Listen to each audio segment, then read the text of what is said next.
Hey everyone, I'm going to give you a quick tour of my philodendron serratum collection. It's kind of my favorite, one of my favorite types of philodendrons, and I would love for you to take a look at them with me. So sit back, relax, and enjoy. Thanks. Okay, so let's kick this off with my philodendron caramel marble. And oh my God, it's got a new leaf that's unfurling. I want to put it over here. You see that color? Isn't that intense? And look at the variegation on those leaves.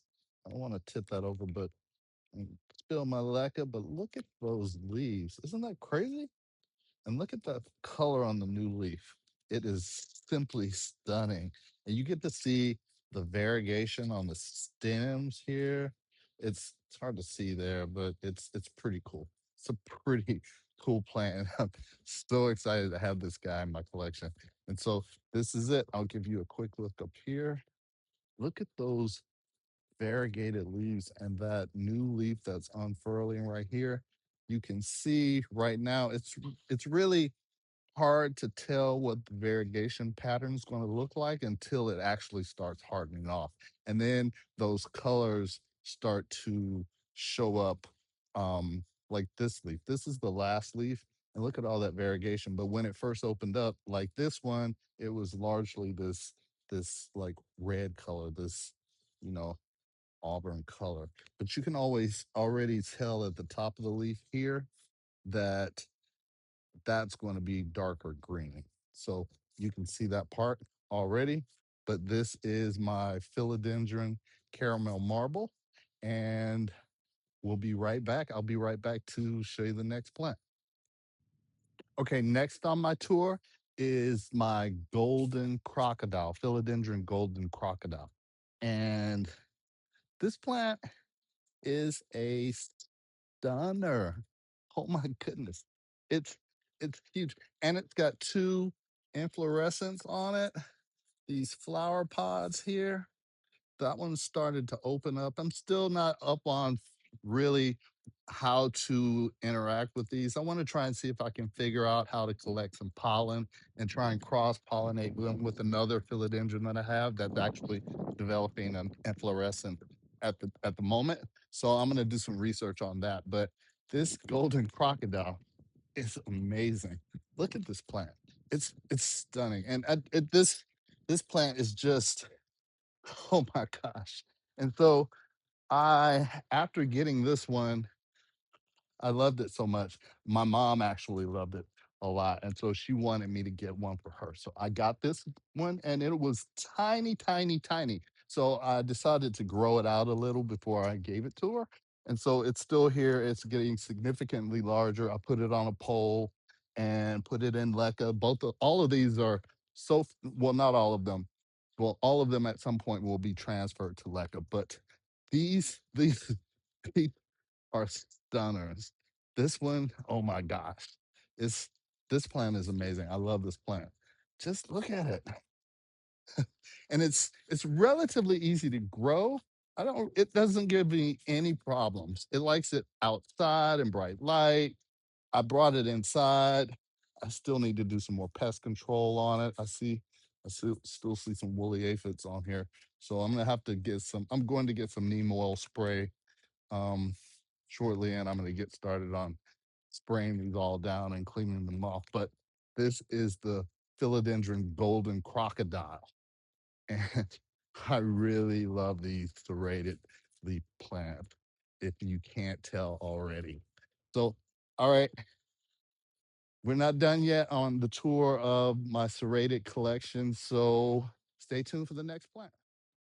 Okay, next up on my list on my tour is the newest one of my collection and the one I'm really, really excited about right now. I'm excited about all of them, but this is the newest one, so it's getting all of my attention. And that is the Ring of Fire Mint.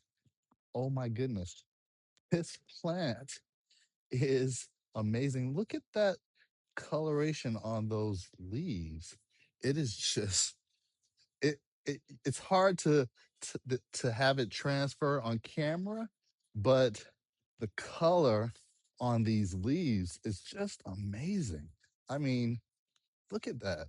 It's it yes, it might seem like an all green plant, but I tell you in person, it's the leaves have this luminance. They just kind of glow when you look at them.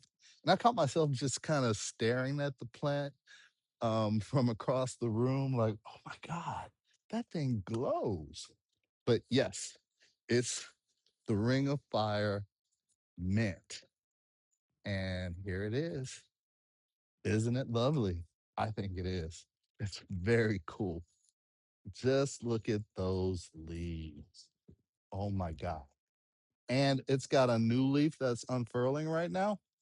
So very soon, I will be able to give you an update on what the leaves look like when they actually unfurl.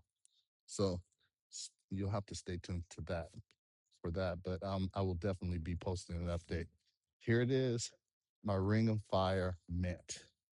And so stay tuned for the next plant on the tour.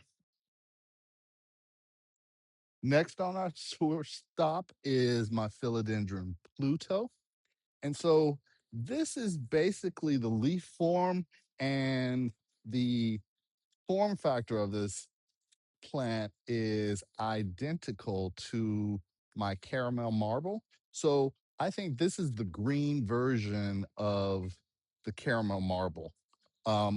Really, really, really like this plant.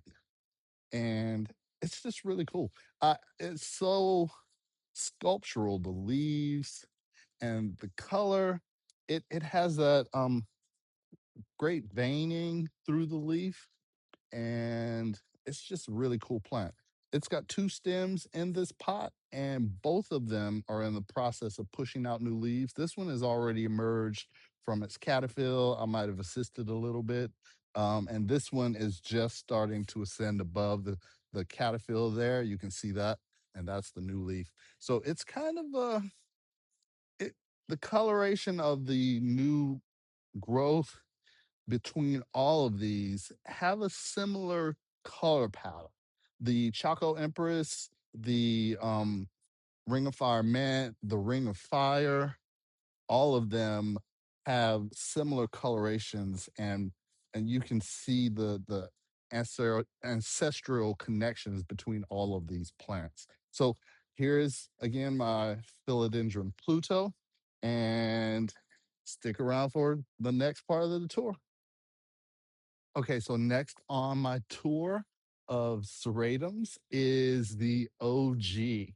This is like a ancestral cornerstone plant for pretty much all of the serratums that are in my collection. So this plant was crossbred with some other, philodendron species to generate all of these other types of serratums that I have in my collection that we all have access to. So this plant here, the Philodendron Tortum, is one of those cornerstone plants of a lot of what we enjoy. So I really, really like this plant. Um, it has been, it was experiencing some yellow leaves, and I did a flush on the leca, and it's still got a little stuff going on. So I'm gonna probably pour it out and check the roots and see what kind of condition they're in, and and go from there and just do a general root check up on this plant to see to make sure there's nothing else going on that's more serious. So yeah, my philodendron tortum, it's got these really, really highly fenestrated leaves that almost look like palm fronds. They do look like palm fronds, but it is actually a philodendron. And the way those leaves unfurl is super cool. You can see right here, there's the caterpillar, and the closer it gets to unfurling, the straighter that caterpillar will get until it's like this one. You can see this one here. That one is actually almost completely straight. So it's also getting thicker at the base, which means that there's going to be a new leaf pushing out from that point very soon. So that's how they show up. And then they come out and they're all crinkly and then they unfurl like little fingers over time. It's a really interesting process to watch. But yeah, the Philodendron Tortum, one of my favorites, and a cornerstone plant for all the other plants that we enjoy. So stay tuned for the next one on the tour, but definitely remember that this is a cornerstone plant for all of us. Okay, next on my list is my Philodendron Florida Beauty X Tortum. It's a hybrid of a Florida Beauty and a Philodendron Tortum. And I'm including it because it has these super highly fenestrated leaves. Um, Look at that variegation pattern on these leaves. That is just crazy. I got this plant as a top cutting, a one leaf top cutting, and it's put on two new leaves for me. And it's got a caterpillar, and I had up potted it, and I probably did that so it got a little shocked. And so I did a root inspection and didn't see much new root growth. So I decided to downgrade it back to a glass with just some leca and the roots out along the edge of the glass so that I can see them. It seems like I get better results when the roots are on the outside of the glass. They seem to grow faster for some reason. I don't know if it's just me being able to see the leaf growth that makes me feel like they're growing faster, or if it actually is some benefit from the roots being exposed to the sunlight. I don't know. I'll have to do some more research. But yes, this is the Florida Beauty X Tortum. And see, it has that direct connection to that foundational plant, the Philodendron Tortum, because it's directly crossed with the Florida Beauty and that tortum to get these highly fenestrated leaves. So it's another example of how without the Philodendron Tortum, we probably wouldn't have some of these coveted philodendrons that are now a part of our collections. So yes, this is my Florida Beauty X Tortum, and stay tuned for the next piece on the tour, the next stop on the tour.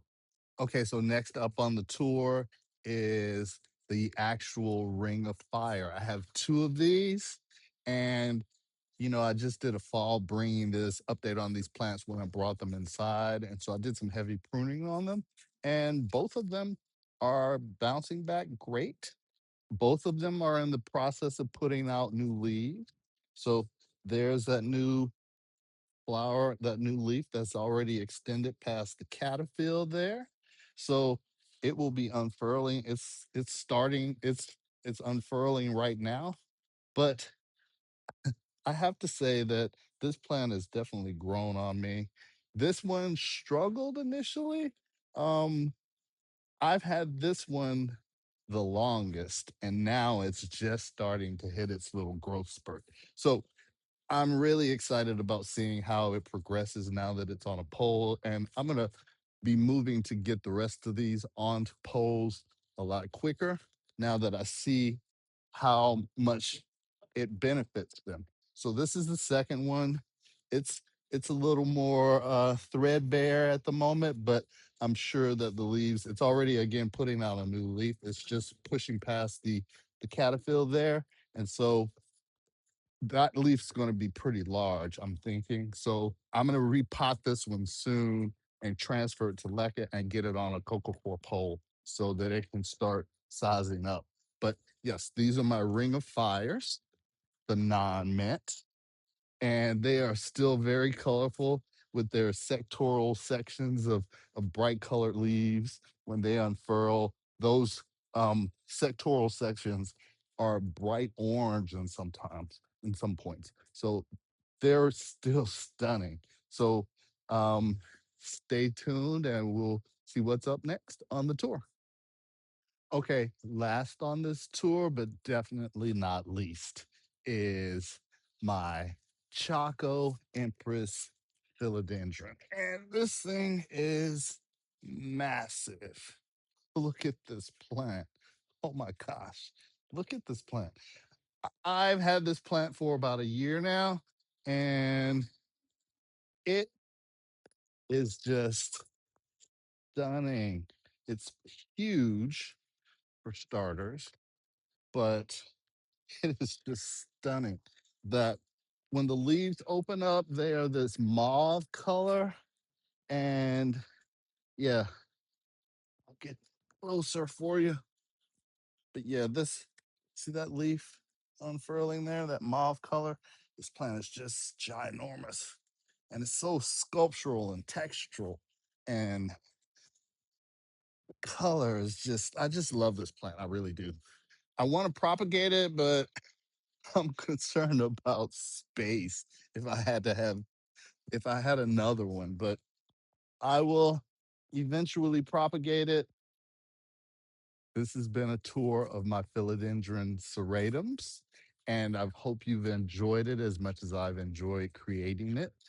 And as always, if you like this kind of content, please like and subscribe. I'm Plant Rob, and I'm really looking forward to sharing more of my love for plants, philodendrons, monsteras, pothoses, all of that with you, even and also the plants that I grow outside in my yard. So stay tuned and welcome to my channel. Thanks.